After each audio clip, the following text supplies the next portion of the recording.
Sonia enterprise, যারা আমার জানা মতে ঢাকার কল্যাণপুর থেকে টাঙ্গাইল পর্যন্ত যাত্রী সেবা দিয়ে থাকে। তবে সম্প্রতি তারা তাদের পুরনো একটা রুট আবারও চালু করেছে। আর এই রুটটি হলো সরিষাবাড়ি থেকে টাঙ্গাইল হয়ে চট্টগ্রাম দিয়ে কক্সবাজার পর্যন্ত।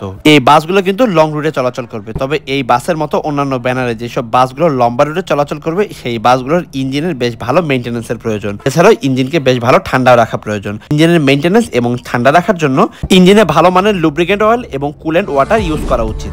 যাত্রীবাহী বাসগুলোর জন্য এমনই এক নির্ভরযোগ্য লুব্রিকেন্ট অয়েল হচ্ছে পেট্রোনাস ইউরেনিয়া, যা আপনার গাড়ির সঠিক পারফরমেন্সের পাশাপাশি ফুয়েল খরচ কমিয়ে ইঞ্জিনকে রাখবে শীতল। আর এর ফলেই কিন্তু আপনার গাড়ির ইঞ্জিন পাবে লং লাইফ লাইন। পেট্রোনাস কিন্তু শুধুমাত্র আপনার গাড়ির নয়, পরিবারেরও চিন্তা করে। তাই 11 লিটারের দুটো পেল অথবা 16 এবং 18 লিটারের পেল কিনলে কিন্তু আপনারা 2 লিটার সয়াবিন তেল একেবারে ফ্রি পেয়ে যাচ্ছেন। এছাড়াও 5 লিটারের কার্টুন কিনলেও কিন্তু পেয়ে যাবেন ঠিক একই অফার। সো আর দেরি নয়, ভিজিট করুন পেট্রোনাস বাংলাদেশের অফিসিয়াল ফেসবুক পেজ।